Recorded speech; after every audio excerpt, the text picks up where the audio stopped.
बच्चों, जिस प्रकार हमने अब तक न्यूटन की गति के नियम पाठ में हमने आपको बताया किस प्रकार बल लगते हैं, जैसे रस्सी पर तनाव बल, किसी वस्तु का भार mg हमेशा नीचे की ओर, ठीक है। और भी जैसे लिफ्ट में हमने गति का अध्ययन किया। अब आज हम एक नए प्रकार का और बल बढ़ा रहे हैं कि अगर कोई पृष्ठ इस प्रकार का है कि वो पूर्णतः चिकना नहीं है बल्कि कुछ खुरदरा है, तो खुरदरे पृष्ठ पर जब कोई वस्तु गति करती है तो बच्चों खुरदरा पृष्ठ उस वस्तु की गति को रोकने की कोशिश करता है। जैसे मान लो हमने कोई बॉल ली और हमने ज़मीन पर लुढ़का दी, तो देखोगे कि ज़मीन पर लुढ़कती हुई बॉल कुछ देर बाद, कुछ दूरी चलने के बाद अपने आप रुक जाती है। तो रुकने का कारण क्या रहता है कि जो फर्श का खुरदरापन है वो वस्तु की गति का विरोध कर रहा है, वो वस्तु को रोकने की कोशिश कर रहा है। इसी प्रकार बॉल को अगर आप रेत पर छोड़ोगे तो देखोगे रेत पर बॉल और कम दूरी चलकर रुकेगी, हालांकि फर्श पर ज़्यादा दूरी चलकर रुकेगी, रेत पर और कम दूरी चलकर रुकेगी। लेकिन अगर वही फर्श अगर चिकना है तो चिकने फर्श पर बॉल छोड़ दोगे तो वो और ज़्यादा दूर जाएगी। इसी प्रकार जैसे मान लो कोई साइकिल चल रही है और हम ब्रेक लगाते हैं, तो ब्रेक लगाने पर क्या होता है, जो साइकिल के ब्रेक के गुटके हैं वो साइकिल के रिम पे टकराते हैं, और जब वो रिम पर टकराते हैं तो उनकी गति, साइकिल की गति को वो धीमा कर देते हैं।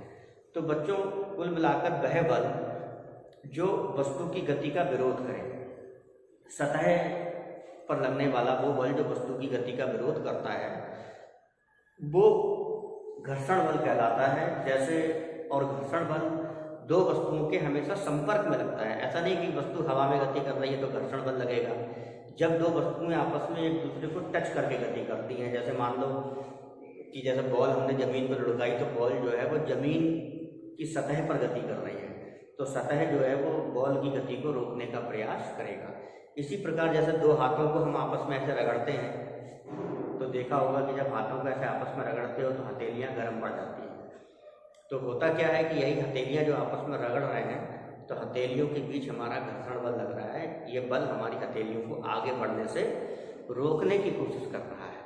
तो यही बल जो दो सतहों के बीच लगता है, तो एक वस्तु किसी दूसरी वस्तु की सतह पर गति करेगी और सतह पर गति करेगी तब जो सतह पर जो बल लगेगा और वस्तु की गति को रोकने का प्रयास करेगा, वह बल कहलाता है हमारा घर्षण बल।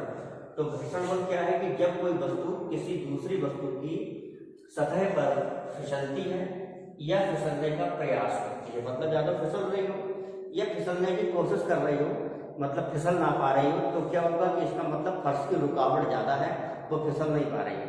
तो जो बल वस्तु की गति को रोक रहा है या रोकने की कोशिश कर रहा है, तो फिसलती है या फिसलने का प्रयास करती है, तो इनकी सतहों के बीच एक बल उत्पन्न हो जाता है जो सापेक्ष गति का विरोध करता है, और इसी बल को हम कहते हैं घर्षण बल। और बच्चों, ये तीन प्रकार का होता है: स्थैतिक घर्षण बल, गतिज घर्षण बल और लोटनिक घर्षण बल। अब देखो, स्थैतिक घर्षण बल कब कहते हैं कि जैसे कोई वस्तु किसी सतह पर रखी है, जैसे मान लो ये ऐसे करके हम सतह रख दें और इस पर हमने ये वस्तु रख दी।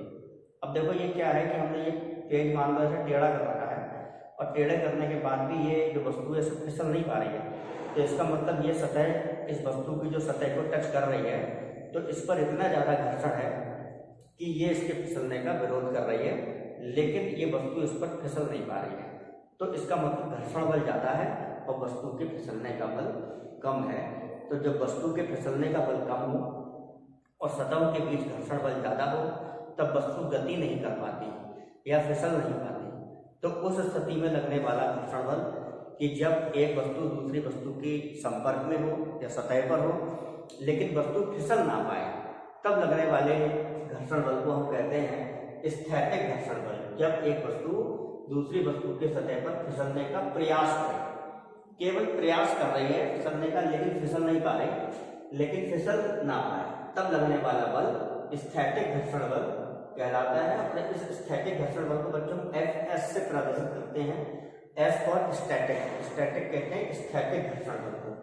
लेकिन यहीं पर एक सिचुएशन आती है बच्चों की, जैसे मान लो ये तिरछे तल पर वस्तु रखी है और धीरे धीरे हम इस तल को तिरछा करते जाएं तो एक स्थिति ऐसी आएगी कि वस्तु देखो फिसलने लगी, लेकिन फिसले ना, लेकिन फिसलने के लिए ठीक तैयार है। जैसे कि टेढ़ा कर दिया देखो, फिसलने के लिए ठीक तैयार है, ठीक तैयार है, मतलब अभी फिसल नहीं पा रही है तो स्थैतिक घर्षण बल लग रहा है, लेकिन जब वो फिसलने के लिए ठीक तैयार होगी तो उस स्थिति में स्थैतिक घर्षण बल अपने मैक्सिमम मान पर चला जाएगा।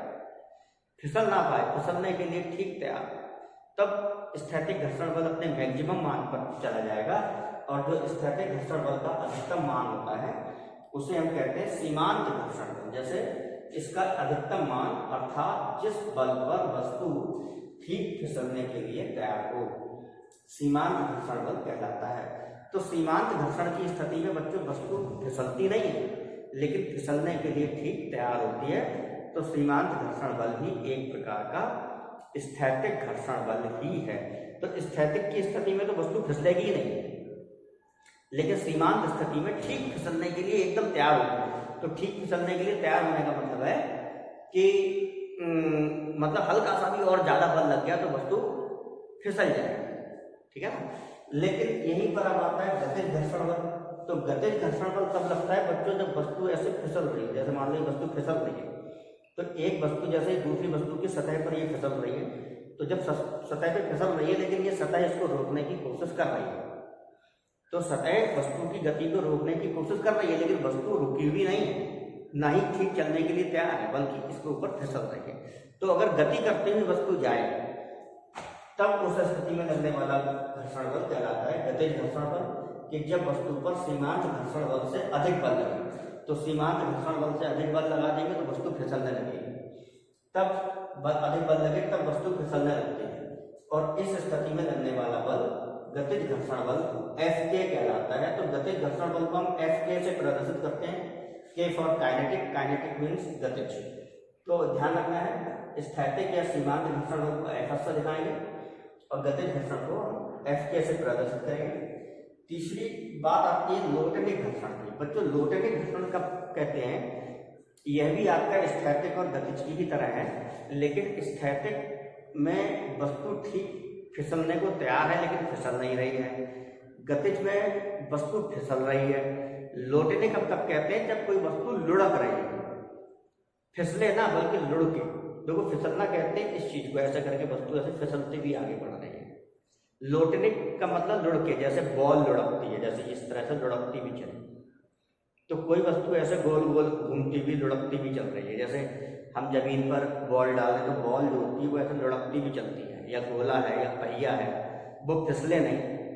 अगर बॉल है लेकिन ऐसे करके फिसल रही है तो फिसल रही है तो गतिज घर्षण, लेकिन यहीं पर अगर लुढ़क रही है तो लुढ़कने की स्थिति में कहते हैं लोटनिक घर्षण। जैसे जब कोई वस्तु जैसे पहिया है, गोला है या बेलन है, किसी सतह पर बिना फिसले नहीं, बिना फिसले लुढ़कता है, लुढ़कने का मतलब गोल गोल घूमता हुआ लुढ़के, तो वस्तु की सतहों के बीच लगने वाला बल लोटनिक घर्षण बल कहलाता है। अब बच्चों हम इसके बाद पढ़ेंगे दो प्रकार के नियम, एक सीमांत घर्षण के और एक गतिज घर्षण के नियम।